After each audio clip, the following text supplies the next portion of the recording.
ঘটনার 10 বছর পরেও তৎপর এনআইএ। খাগড়াগড় বিস্ফোরণ কাণ্ডে এবার মুর্শিদাবাদের সাগরপাড়া থানা দুজনকে তলব করল কেন্দ্রীয় তদন্তকারী সংস্থা।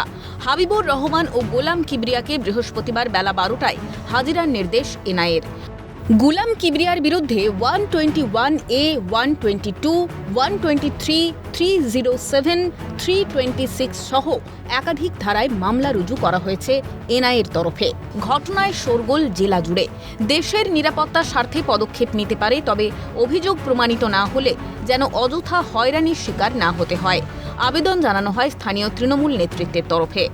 কিন্তু যদি কোনোভাবেই এইসব ঘটনার সঙ্গে জড়িত না হয় বা তাদের বিরুদ্ধে যা অভিযোগ সেই অভিযোগ যদি প্রমাণিত না হয়, অযথা যাতে তাদের ফাঁসানো বা মিথ্যাভাবে তাদের হ্যারাসমেন্ট না করা হয়, এটা আমরা আবেদন করব। তবে দেশের নিরাপত্তা, জাতির নিরাপত্তা নেশানের ক্ষেত্রে নিশ্চয়ই তদন্তকারী সংস্থা করতে পারে, এটা তাদের করার এখতিয়ার আছে। ঘটনার সূত্রপাত 2014 সালের 2রা অক্টোবর। দুর্গাপুজোর সময় বিকট শব্দে কেঁপে উঠেছিল বর্ধমানের খাগড়াগড়। বোমা বিস্ফোরণে মৃত্যু হয় দুজনের। গুরুতর জখম অবস্থায় পুলিশের হাতে গ্রেফতার হয় আরও একজন। ঘটনায় উঠে আসে বাংলাদেশের নিষিদ্ধ জঙ্গি সংগঠন জেএমবি গোষ্ঠীর যোগ। তদন্তে নামে এনআইএ।